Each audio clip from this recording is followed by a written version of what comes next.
Ya, assalamualaikum warahmatullahi wabarakatuh. Jadi, selamat datang kembali di video gue bagi yang nonton. Apa namanya, mohon maaf untuk beberapa waktu ini jarang upload karena ya apa namanya gue harus meriksa ujian PE, terus juga apa namanya ada beberapa kegiatan di kampus dan di luar kampus. Apa namanya, jadi gue akan nge-stack video-video untuk asistensi kira-kira di minggu ini dan minggu depan gitu. Nah, apa namanya, jadi seperti ada apa namanya yang teman-teman sudah lihat sebenarnya untuk tipe PI itu jadi dari dosen dan asisten itu biasanya cuma ngasih kayak konsepnya gitu. Cuma nanti, di pertanyaan-pertanyaan ujian kayak dilihat itu sebenarnya, banyak yang balik ke materi dosen gitu kan. Apa namanya, gimana kalian membeberkan pendapat dan lain sebagainya. Dan juga sepaham apa sih kalian sama konsep dari yang udah diajarin gitu, kayak misalnya transformasi demografi itu terdiri dari fasenya apa aja gitu kan, dari akumulasi, alokasi gitu kan, distribusi dan demografi. Terus kemudian, ya lain-lain sebagainya gitu. Jadi, apa namanya, sepaham apa sih kalian sama, apa yang dijelasin sama dosen dan juga apa namanya, disampaikan kembali oleh asisten. Nah, untuk pertemuan kali ini adalah materi-materi dari Paichan, nah juga Bu Sri Mulyani sebenarnya. Cuma nanti mungkin gue akan bikinin bahan khusus sendiri untuk bahannya Bu Sri Mulyani yang kemarin kuliah umum dan juga apa namanya yang Dirjen PEN itu dari Kementerian Perdagangan nih kalau nggak salah ya. Apa namanya? Oh nggak di waktu itu. Nah, jadi berbicara mengenai fiskal gitu kan, kebijakan-kebijakan fiskal. Beberapa waktu belakangan ini sangat sering kita dengar kalau misalnya teman-teman cari juga banyak sekali isu-isu yang membahas mengenai reformasi fiskal. Jadi apa sih sebenarnya reformasi fiskal gitu? Reformasi kan biasanya apa namanya identik dengan perubahan gitu kan. Apa namanya kita ingin membalikkan keadaan dari yang awalnya kurang baik menjadi semakin baik gitu kan. Nah, kenapa sih reformasi fiskal ini dikatakan dibutuhkan oleh Indonesia khususnya untuk mendorong pertumbuhan ekonomi yang berkelanjutan, jadi sustainable, nggak cuma ya pertumbuhannya sekarang doang gitu kan, dan juga berkualitas.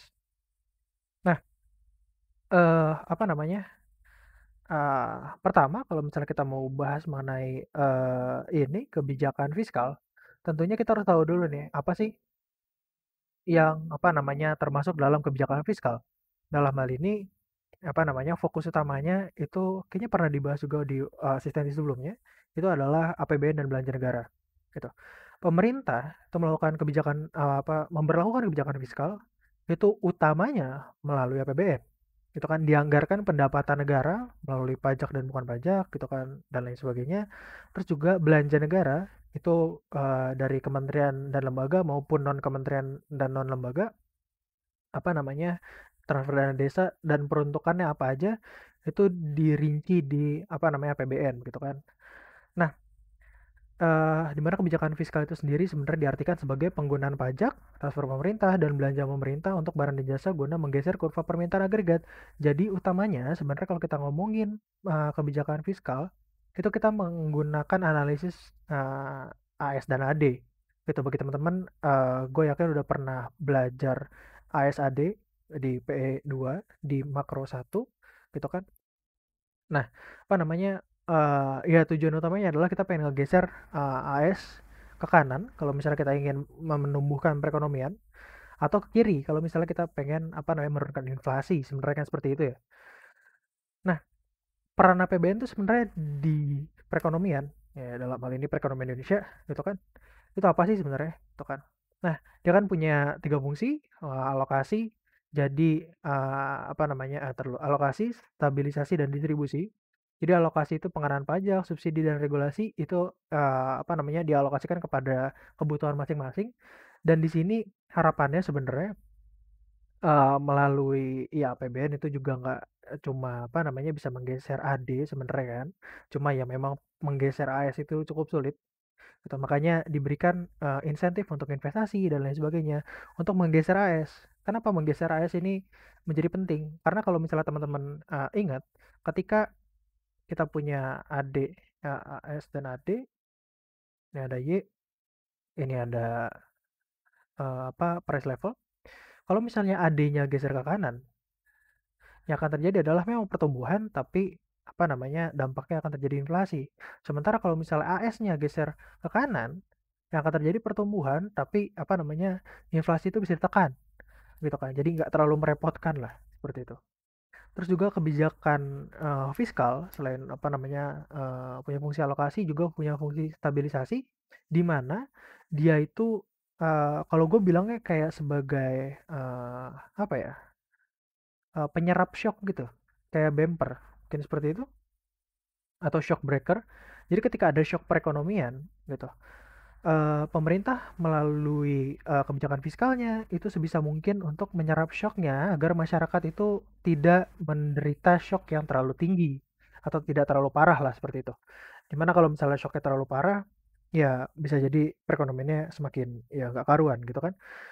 Sebagai contoh yang saat ini kita lihat itu adalah pemerintah ketika ada shock, Covid seperti ini, banyak orang yang di-PHK gitu kan, banyak orang yang nggak kerja, usaha-usaha pada sepi, itu kan memberikan bantuan gitu. Jadi seharusnya shock-nya besar, tapi karena ada sedikit yang dibantu oleh pemerintah, jadi shock-nya itu berkurang, ya walaupun nggak bisa dihilangkan gitu kan. Tetap ada shock tapi, apa namanya, eee, di dikecilkan lah ininya, apa, efeknya, dampaknya. Nah, apa namanya, ketika perekonomian ini tidak stabil, pemerintah juga punya apa ya, peran untuk apa namanya, menstabilkan gitu kan, stabilisasi melalui kebijakan APBN gitu, baik dari apa namanya, sisi penerimaan maupun sisi belanja.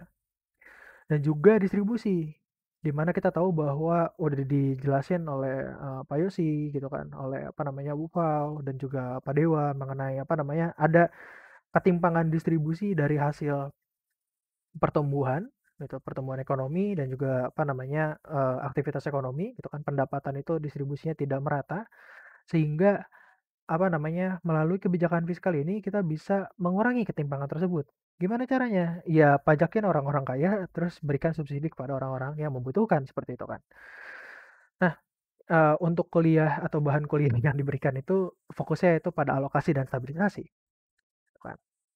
Nah, stimulus fiskal itu adalah penggunaan kebijakan fiskal untuk meningkatkan produksi dan kesempatan kerja. Jadi memberikan, apa ya bahasanya, rangsangan, stimulus kepada perekonomian untuk meningkatkan produksi, baik menggunakan, apa namanya, shock kepada agregat demand dulu atau langsung kepada agregat supply, gitu. Sehingga apa, ketika perekonomian itu, meningkat, gitu kan, bertumbuh, memproduksi output menjadi lebih tinggi, akan diperlukan labor yang lebih banyak sehingga kesempatan kerja, apa namanya, meningkat juga, pengangguran akan berkurang, gitu kan. Nah, terus apa namanya, ya meningkatkan produksi gitu kan, apa namanya, dengan semakin produktif tadi butuh labor yang semakin banyak gitu. Harapannya sih sebenarnya nanti, negaranya, bisa menjadi lebih baik performance perekonomiannya, terus kemudian masyarakatnya bisa menjadi lebih sejahtera, intinya kan seperti itu. Nah, 2 jenis stimulus fiskal, itu ada yang discretionary, ada yang automatic, fiscal stimulus. Kalau yang otomatis itu secara otomatis, karena ada kondisi perekonomian, tanpa campur tangan pemerintah, tanpa harus diketok palu lagi, itu langsung berjalan. Biasanya yang paling terkenal, automatic fiscal stimulus itu sebenarnya pajak. Gitu. Jadi sistemnya udah ada satu, terus nanti kalau misalnya ada apa-apa, itu langsung apa namanya, fiscal stimulus. Sebagai contoh misalnya seseorang harus bayar pajak, terus kemudian tahun depannya dia tutup usaha atau bangkrut, artinya kan dia nggak perlu bayar pajak. Dia di apa namanya, eh seperti seolah-olah diberikan pemotongan pajak gitu kan. Pajaknya dari sekian jadi nol gitu karena ya nggak usah bayar pajak lagi. Itu kan secara otomatis, sistemnya udah jalan. Nggak harus apa namanya pemerintah ngerancang kebijakan lagi dan lain sebagainya. Seperti itu. Nah, kalau yang discretionary itu terjadi akibat kebijakan yang diambil oleh pemerintah atau Kongres. Jadi ya harus rapat dulu, harus dibikin dulu programnya, gitu kan, harus didiskusikan dulu dengan apa namanya, badan legislatif, terus kemudian diketok palu, gitu. Sebagai contoh adalah bantuan-bantuan sosial seperti yang kita lihat sekarang, gitu itu banyak yang discretionary, yang baru dibuat di saat dibutuhkan, gitu kan. Oh kita butuh apa namanya, memberikan stimulus, oke, kasih bantuan gitu. Bantuannya dalam bentuk apa? Dalam bentuk bantuan langsung, bagi orang yang terdaftar di BPJS Ketenagakerjaan gitu kan. Kalau sakit di cover melalui BPJS, termasuk diantaranya yang lagi marak sekarang COVID gitu kan, dan juga apa namanya pemberian bantuan modal untuk UMKM gitu. Itu apa namanya program-program baru yang apa ya kayak ditambahkan gitulah dari program-program yang udah ada. Nah, itu yang discretionary. Apa aja sih isu-isu fiskal di Indonesia terkini? Banyak sebenarnya. Cuma menurut PPT kuliah ini, gitu, apa namanya, primary balance, ya neraca fiskal kita defisit dari tahun 2013, gitu kan. Artinya banyak pengeluaran ya daripada pendapatannya, sehingga apa? Sehingga harus ngutang, gitu kan. Ngutangnya banyak, nggak harus ke asing, nggak harus ke asing, bisa jadi ke warga negara sendiri dengan surat utang, gitu kan. Mungkin beberapa dari kalian atau beberapa dari orang tua kalian ada yang punya surat utang pemerintah, itu sebenarnya ya termasuk untuk pembiayaan apa namanya APBN begitu. Nah, terus juga banyak banget uang kita yang habis untuk subsidi energi gitu kan.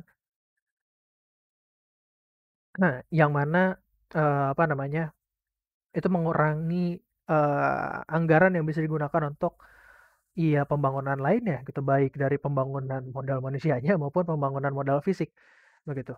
Karena digunakan pakai subsidi energi. Makanya waktu di zaman gue lupa SBY terakhir atau Jokowi yang pertama itu kan seingat gue Jokowi yang pertama sih apa namanya beberapa subsidi untuk listrik itu kan dipotong untuk masyarakat yang kalangan menengah atas dan juga usaha dan juga apa namanya subsidi BBM dipotong itu kan untuk yang Pertamax dan solar atau Petrolite gitu. Petrolite baru ada lupa gue.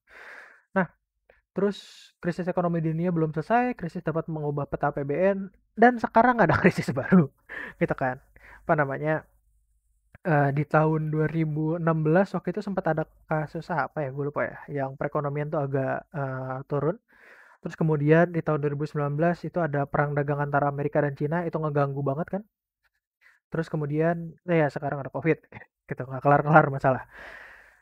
Sebelum tahun 97 sebenarnya rasio utang pemerintah itu 20% dari PDB dan didominasi utang luar negeri. Jadi banyak minjem dari lembaga-lembaga luar, baik itu dari negara maupun dari ya apa namanya lembaga seperti Bank Dunia atau IMF.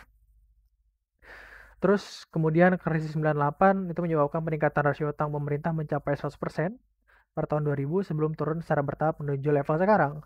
Dan waktu itu di masa SBY ke satu apa kedua ya gue lupa. Itu waktu itu Bu Sri Mulyani membayarkan utang yang sebenarnya jatuh temponya masih kapan gitu. Singkat gue ada beritanya masih kapan, tapi dibayarkan langsung aja gitu. Apa namanya? Singkat gue seperti itu.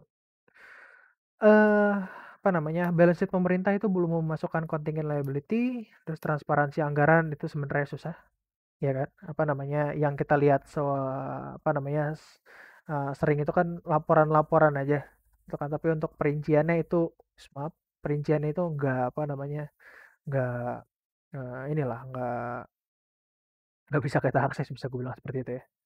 Terus kemudian desentralisasi pemerintah mengubah pola kendali anggaran khususnya belanja ke daerah dan desa.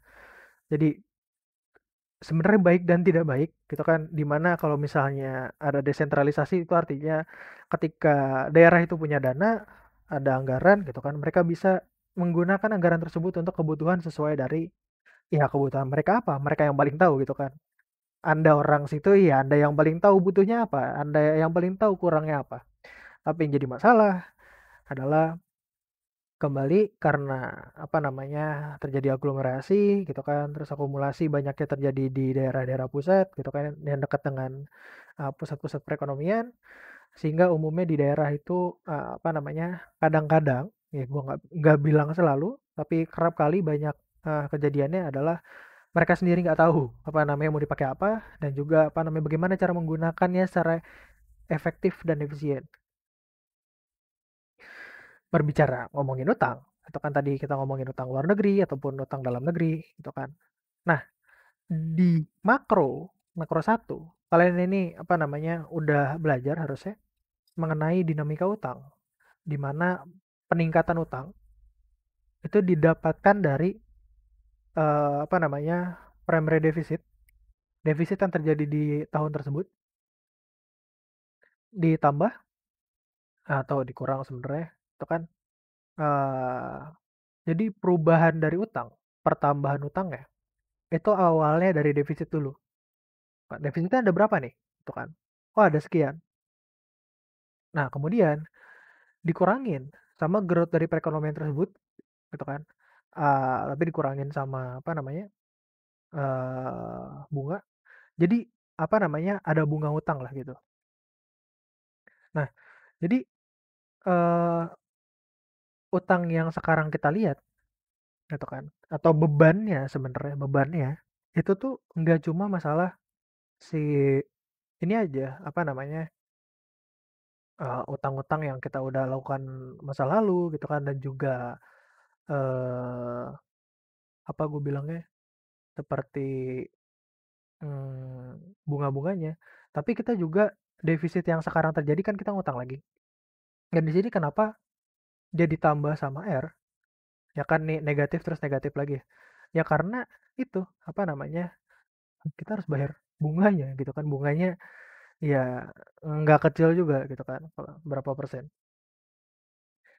Nah sebenarnya eh menurut gue pribadi ketika kita bayar bunga utang itu eh ke masyarakat dalam negeri lagi jadi pemerintah minjemnya ke dalam negeri kan artinya kan dirasakan lagi oleh masyarakat ya kan dari mereka investasi beli surat utang mereka dapat manfaatnya mereka bisa belanja mereka bisa konsumsi dan lain sebagainya. Jadi masalah adalah ya surat utang di Indonesia pemerintah itu kan juga terbuka untuk asing kan. Dan ternyata menurut laporan-laporan yang pernah gue baca, banyak juga diantaranya dibeli oleh pihak asing. Jadi banyak juga uang yang mengalir ke pihak asing gitu kan. Nah, kalau tadi kita ngomongin sisi pendapatan dan gimana kalau pendapatan yang nggak sesuai sama apa namanya pengeluarannya kita harus ngutang. Sekarang kita ngomongin belanja, tuh kan. Belanja negara masih terbatas. Kenapa terbatas? Karena kita punya hukum yang ngaturnya, nggak boleh lebih defisitnya dari sekian persen, gitu kan. Nah, sementara kebutuhan banyak banget. Nah, makanya ada trade off-nya. Ketika kita mau ngapain harus ngorbanin yang ini, gitu kan. Nah, atau dan lain sebagainya. Nah, apa namanya? Belanja negara itu punya fungsi alokasi, mendorong pertumbuhan, tapi terbatas, gitu kan. Apa namanya? At least untuk biaya infrastruktur itu juga masih mikir gitu kan di Indonesia. Terus stabilisasi shock absorber kalau di sini dibilangnya. Jadi counter cyclical. eh, Terus APBN juga belum efektif dalam mengurangi distribusi pendapatan sebenarnya. Bahkan ada kecenderungan beberapa komponen dalam APBN cenderung inequality increasing, malah membuat apa namanya inequality semakin tinggi. Jadi udah narikin pajak, ngasih subsidi kepada usaha-usaha biar mereka mau apa namanya mau investasi dan lain sebagainya. Mereka makin kaya, gitu kan malah meningkatkan inequality. Nah, apa namanya yang nggak bisa lah secara menurut gue sih emang sulit untuk ngontrol itu secara penuh emang susah. Nah, eh apa namanya keterbatasan dari anggaran di Indonesia ini kerasa banget. Apa namanya kalau mau lihat yang sekarang ya apa namanya ketika awal COVID terus mau ada realokasi anggaran untuk apa namanya relief gitu kan untuk membantu orang-orang yang terdampak kan banyak juga proyek-proyek yang harus ditunda gitu kan dan juga belanja dari kementerian-kementerian itu dialihkan untuk apa namanya penanggulangan ekonomi dan kesehatan tuh jadi ada apa ya sesuatu yang harus dikorbankan ketika kita pengen mengcounter siklis yang sekarang gitu kan ketika kita pengen melindungi atau mengabsorb absorb dari shocknya yang terjadi sekarang kita harus mengorbankan upaya-upaya yang kita lakukan untuk menumbuhkan dan membangun perekonomian gitu kan ya kenapa karena duitnya nggak banyak gitu kan. Nah reformasi fiskal ini yang menjadi apa ya kebutuhan ini nggak bisa ditunda kenapa karena pengeluaran pemerintah itu sebenarnya harus ditingkatkan untuk mendorong pertumbuhan memperkuat sistem proteksi sosial tapi ya Masalahnya adalah nggak punya duit gitu kan. Nah, alokasinya harus diperbaiki dan juga untuk meningkatkan pengeluaran, penerimaan pemerintah juga harus ditingkatkan. Karena tadi gue bilang, kalau kita mau belanja, ya harus punya duit dong, gitu kan. Nah, apa nih rasio pajak per GDP, tax ratio kita masih rendah, gitu kan. Ya pendapatan pajaknya nggak nutup lah untuk belanja yang semakin tinggi. Bahkan ketika belanja negara itu ditingkatkan sangat besar untuk COVID ini, sementara belanja negara itu apa namanya pendapatan negara itu diturunkan, apa namanya udah banyak tax relief, terus juga banyak orang-orang yang akhirnya nggak bisa bayar pajak gitu kan, karena mereka jadi jatuh di bawah PTKP, iya defisit makin gede gitu kan. Nah, eh kalau misalnya kita dengar gitu, misalnya orang dari negeri asing gitu kan, luar negeri, wah di sini enak. Gue pernah dengar bahwa di Inggris itu ketika melahirkan itu rumah sakit gratis atau murah, terus kemudian diberikan tunjangan gitu. Ini ada apa namanya dari pemerintah gitu untuk beli susu bayi untuk berapa bulan. Kalau di Jepang apa namanya untuk sistem jaminan sosialnya sudah sangat baik untuk apa namanya lansia terutama, nah pensiunan gitu kan, dan juga jaminan kesehatan itu bisa dikatakan bagus. Begitupun di negara-negara Skandinavia. Tapi pajaknya juga gede gitu kan. Pajak pendapatan di Jepang itu cukup tinggi, terutama untuk orang asing, pajak penghasilannya. Terus kemudian begitu pula di apa namanya di negara-negara Skandinavia itu parah banget pajaknya, gak ngotak menurut gue. Apa namanya? Nah sekarang Indonesia gitu kan mau sosialis dengan ada jaminan-jaminan tapi nggak mau bayar pajak gitu kan. Ya walaupun kalau misalnya dilihat penggunaan pajak yang banyak dikorup, ya mungkin orang jadi marah kan, ngambek deh. Nah, ya serba salah. Jadi apa namanya? Inilah kenapa sebenarnya reformasi fiskal ini jadi penting gitu kan. Iya, sementara kita mau apa namanya? Meningkatkan konsumsi dan lain sebagainya, belanja pemerintah mau ditingkatkan gitu kan untuk mesejahterakan masyarakat. Masalahnya sistemnya harus dirubah dulu gitu. Nah, gimana sih nih tax reform gitu kan?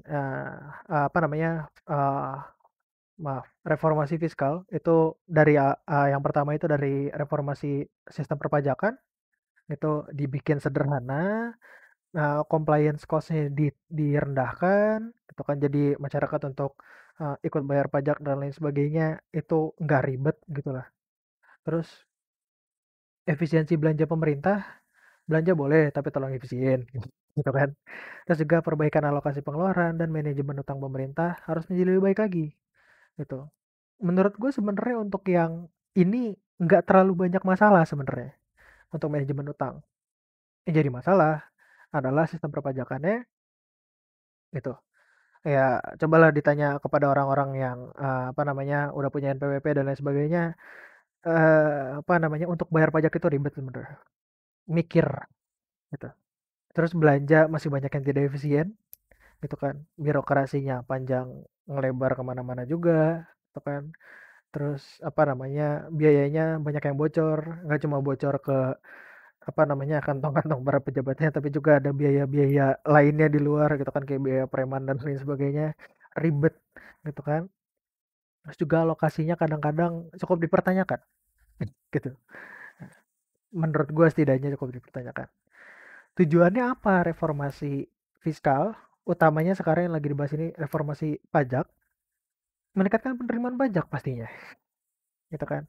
Ketika penerimaan pajak ini besar, kita punya anggaran, bisa apa? Bisa membangun Indonesia, apa namanya, memberikan stimulus kepada daerah-daerah yang membutuhkan atau orang-orang yang membutuhkan, tuh kan, memberikan bantuan, apa namanya, distribusi yang jadi lebih baik, tuh kan, dan juga memberikan jaminan sosial, ya kan, social safety net. Nah, eh apa namanya, kemudian reformasi pajak ini juga sebenarnya bisa memperbaiki iklim investasi dengan mengurangi biaya tax compliance dari wajib pajak. Ya, tax compliance dengan biaya untuk lu jadi taat pajak gitu. Apa namanya jadi warga negara yang baik dan bayar pajak dengan secara teratur dan enggak tanpa penggelapan dengan biayanya jadi lebih murah. orang apa ya, jadi lebih mudah juga untuk jadi warga negara yang baik tadi, gitu. Di sini fokusnya ke investasi, tapi gue juga menganggap bahwa ketika konsumen-konsumen ini apa namanya menjadi mudah untuk apa ya mudah untuk apa bahasanya compliance itu taat pajak, sorry. Eh, untuk taat ya apa namanya ini akan menjadi berita yang baik gitu kan, dimana orang-orang jadi oh ya udah gitu kan, gue lapor pendapatan dan lain sebagainya karena sistemnya sudah sangat mudah. Nah, perbaikan iklim investasi ini sebenarnya bisa dilihat di Omnibus Law yang perpajakan, di mana pajak itu banyak sekali potongan-potongan ya bagi perusahaan-perusahaan yang dampaknya kepada perekonomian Indonesia itu bagus. Tuh, yang kalau misalnya mereka investasikan lagi ke dalam negeri atau misalnya mereka bagi-bagi dividen kepada pemegang saham domestik, itu kan. Dan juga kalau misalnya mereka FDI itu akan ada free pajak selama sekian tahun gitu kan. Nah, sehingga orang tertarik untuk investasi di Indonesia. Itu kan investasi nanti ada ya multipliernya gitu kan dan trickle down. Efisiensi tax administration dan membangun public trust dan confidence terhadap integritas sistem perpajakan. Sebenarnya banyak sekali orang yang nggak nyaman, ya apa namanya ada beberapa yang menceritakan kisahnya ke gue mengenai perpajakan ini sistemnya masih membingungkan gitu dan juga dipertanyakan gitu. Kayak kok gini gitu. Dan apa namanya membingungkan karena waktu itu yang pernah gue dengar adalah ada orang apa namanya nanya ke seseorang yang gue kenal ini apa namanya dia eh, kok bayar pajak gue segini ya gitu kan terus dihitung mau mau dicoba dihitungin tapi ternyata mengenai pajak tersebut yang ditanyakan itu pasalnya ganti-ganti banyak sekali apa revisi-revisinya terus jadi ini pakai yang mana gitu ngitungnya gitu kan. Nah, prinsip-prinsip reformasi pajak itu sebenarnya apa sih yang harus dilakukan? Simplicity, itu kan. Tolonglah sistem pajak ini yang simpel aja sehingga masyarakat-masyarakat, terutama masyarakat yang tidak paham eh, apa namanya sistem pajak secara ya bahkan secara umum tuh bisa tetap apa namanya bayar pajak gitu kan. Sehingga dengan apa hal itu terjadi, penerimaan pajak pemerintah kan bisa jadi meningkat. Predictability, iya, kita tahu apa namanya ekspektasi pajak bayar pajaknya berapa gitu kan. Ketika kita mau melakukan sebuah kegiatan. Terus efektif mana nih? Efektif, integrity, performance, transparansi, gitu kan. Kenapa saya bayar pajak sekian? Oh, dari mana aja? Gitu kan. Oh, apa namanya? Sekian persen dari pendapatan, sekian persen dari kekayaan, bla bla bla. Itu harus jelas. Itu kan perhitungannya yang mana, gitu kan. Atas nama siapa dan lain sebagainya. Terus efisiensi, gitu kan. Terus kemudian fairness dan juga professionalism ya, quality apa namanya ya harus adil dong gitu kan dimana jangan sampai orang yang bukan bertanggung jawab atas sebuah aktivitas malah disuruh bayar pajak gitu kan terus juga masa uh, ya iya apa namanya diminimalisir lah loophole-nya ini gue sampai sekarang baca yang Donald Trump bayar pajak terus cuma sekian ratus dolar tuh gue kayak not fair gitu. Ya harusnya diminimalisir lah hal-hal seperti itu. Nah, administrasi pajak yang direformasi itu menjadi fokus dan juga tahap awal reformasi pajak. Ya administrasinya dipermudah gitu kan. Daftar NPWP sekarang udah bisa online. Cuma sampai sekarang gua nggak tahu gimana cara ngisi SPT, belum tahu gue. Terus apa namanya kebijakannya juga direformasi, disederhanakan. Sebenarnya ini kan salah satu tujuan dari Omnibus Law. Oke, yang lama-lama dihapus sudah ngikutin Omnibus Law perpajakan aja, kan kayak gitu sebenarnya. Eh, apa namanya? Tanpa ini semua, itu akan menyulitkan pemenuhan tujuan peningkatan penerimaan pemerintah yang nantinya akan menyulitkan pemerintah untuk belanja karena terbatas anggarannya, gitu kan. Nah, eh apa namanya? From theory to actions, inisiatif reformasi perpajakan. Di jangka pendek, Tujuannya itu mutu pelayanan gitu kan, ketika orang datang ke kantor pajak itu apa namanya, mudah, cepat dan lain sebagainya. Pengawasan dan penegakan hukum, jangan sampai apa namanya, banyak orang yang ngegelapin pajak, penyuapan petugas pajak seperti Gayus Tambunan gitu kan, jangan sampai terjadi lagi. Kerjasama dengan pihak-pihak stakeholders gitu kan, baik dari masyarakat maupun dari dunia usaha, memberikan kesempatan wajib pajak untuk memperoleh keadilan perpajakan. Jadi kalau misalnya apa namanya, kayak lebih bayar, kan sekarang apa namanya, sebenarnya cukup mudah dibandingkan dengan masa yang lalu gitu kan, untuk mendapatkan keadilan bahwa gue bayar lebih, gue akan dapat ini apa namanya, pengembalian gitu kan. Dan juga ya penguatan institusi, regulasi, dan automatic exchange of information. Apa namanya, informasinya disampaikan secara otomatis dan apa namanya, mudah lah. Intinya mempermudah masyarakat untuk taat gitu kan. Masyarakat males taat kalau misalnya ribet kan sebenarnya kayak gitu.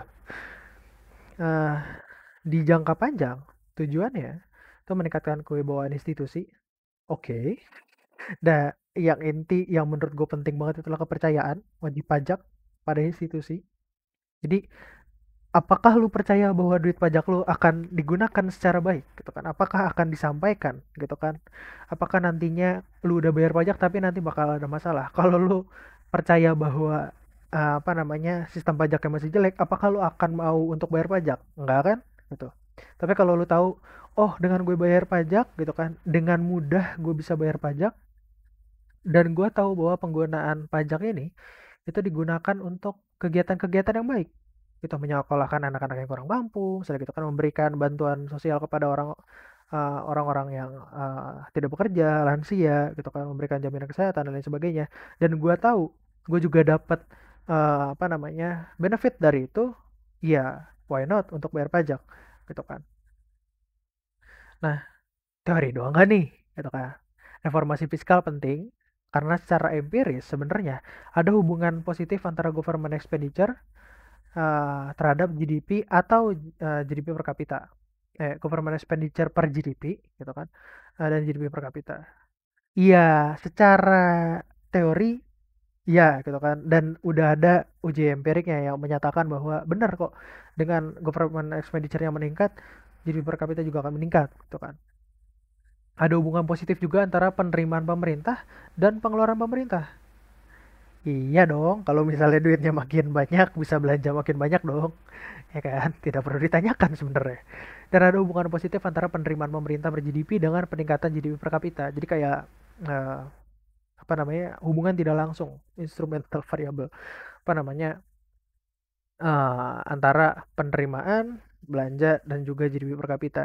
Intinya apa? Intinya dengan adanya reformasi fiskal, sistemnya jadi lebih baik, penerimaannya jadi lebih banyak, mudah, dan juga murah sebenarnya bagi masyarakat gitu kan untuk taat pajak, belanja pemerintah jadi meningkat, kesejahteraan masyarakat juga meningkat dengan asumsi digunakan secara baik anggarannya gitu kan.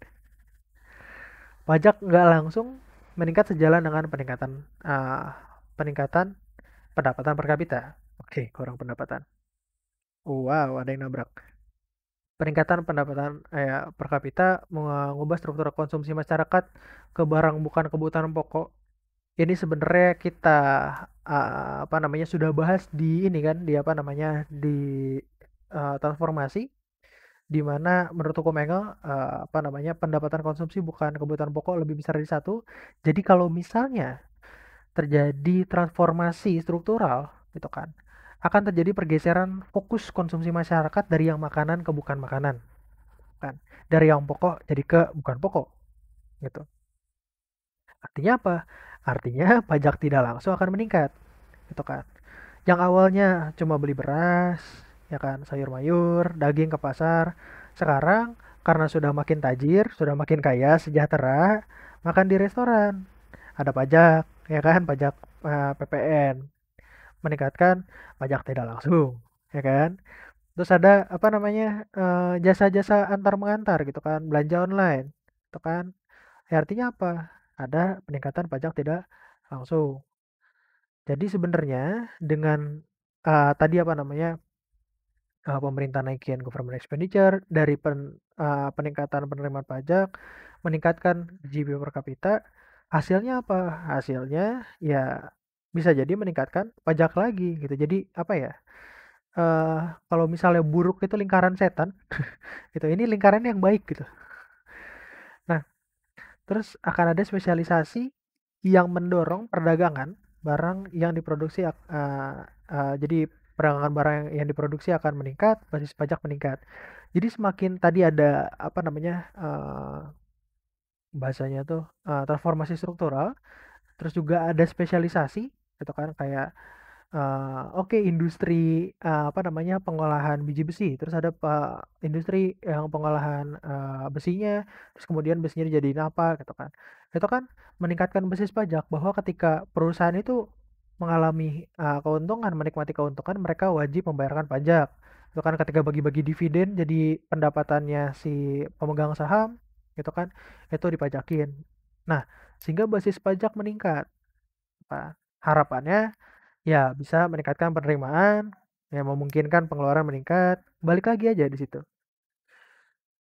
Terus pajak tidak langsung lebih mudah dipungut karena menurut gue, karena dengan lu banyak konsumsi yang non makanan dan juga mulai banyak berpindah dari pasar-pasar yang informal jadi pasar yang formal, itu kan dari pasar di pasar becek gitulah, jadi apa namanya di pasar swalayan, terus juga di restoran, itu kan lebih mudah memungut pajaknya. Dipungut pajaknya kan oleh si restoran maupun si pasar swalayan. Peringatan barang yang dipasarkan, urbanisasi, terus juga tingkat partisipasi perempuan meningkat, porsi makanan setengah dan makan di luar rumah meningkat.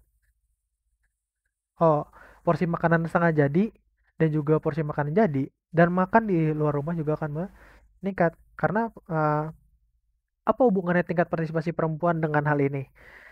Ketika orang banyak yang makan makanan setengah jadi, makanan jadi, dan orang banyak yang makan di luar rumah, pepatah atau apa ya, kata-kata dari orang tua, gitu, dalam tanda petik tua, yang kolot, untuk bilang, perempuan ya ujung-ujungnya di rumah dan di dapur aja, itu udah nggak, apa ya, udah nggak tepat gitu. Ngapain di dapur dan apa namanya, menyia-nyiakan eh, potensinya dia, apa ya, sebagai seorang manusia gitu kan, sebagai seorang labor kalau dari sudut pandangnya bisnis dan ekonomi gitu kan, ya udah aja gitu, dia bisa berkontribusi dan berpartisipasi gitu kan dalam pertumbuhan dan pembangunan ekonomi. Kalau masalah makan bisa beli di luar gitu kan. Perbaikan dalam tax administration menjadi lebih baik akibat perbaikan dalam administrasi pemerintah maupun formalisasi perusahaan. Ya karena narik pajak ke perusahaan yang formal pastinya lebih gampang daripada perusahaan yang informal gitu, daripada ke UMKM. Kemampuan pemungutan pajak membaik sejalan dengan perbaikan pendapatan per kapita, kapasitas pegawai pajak dan juga penggunaan IT jadi meningkat. Sekarang tadi gue bilang bikin NPWP, terus juga apa namanya laporan-laporan pajak dan lain sebagainya sebenarnya udah bisa melalui sistem informasi gitu kan yang lebih canggih daripada yang dahulu kala gitu kan. Formalisasi perusahaan, perbaikan sistem dan pembukuan. Instrumen fiskal yang bisa digunakan, pendapatan negara kalau penerimaan itu dari pajak, misalnya dari tax rates mau dinaikin atau diturunin, gitu kan tergantung. Non taxable income, PTKP, apakah mau dinaikin atau mau diturunin. Tambahan jenis pajak, oh bikin pajak baru untuk apa misalnya, untuk barang-barang berbasis hiburan, gitu kan. Oh nonton film, main game, apalagi gitu kan. Liburan itu pajaknya ada lagi bedain gitu kan. Terserah. Cukai, terus penerimaan, selain penerimaan pajak ada penerimaan bukan pajak seperti yang paling sering dan paling gua tahu itu adalah kayak penerimaannya BUMN dan BUMD itu termasuk setahu gue, atau penerimaan hibah. Belanja negara itu ada belanja apa namanya kementerian dan lembaga atau belanja non kementerian dan lembaga. Transfer ke daerah dan dana desa. Pembiayaan anggaran itu kalau via utang dari surat berharga, itu kan pinjaman dalam negeri, maupun pinjaman ke luar negeri, pembiayaan investasi, pemberian pinjaman, atau pembiayaan lainnya, gitu kan.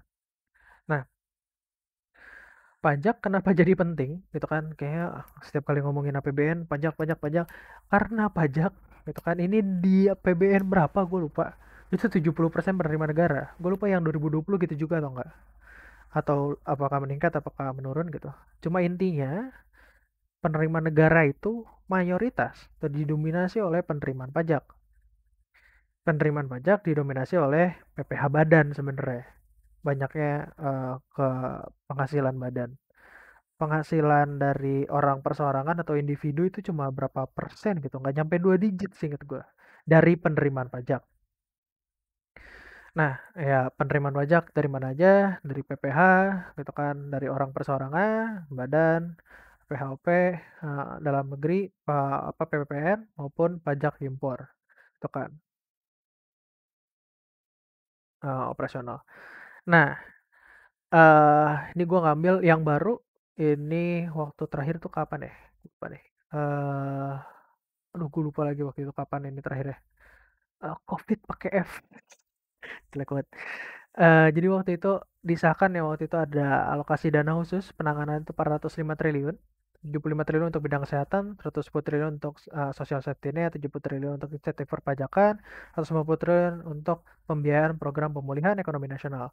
Ini kan sebenarnya fungsi stabilisasi, gitu kan. Dari mana aja?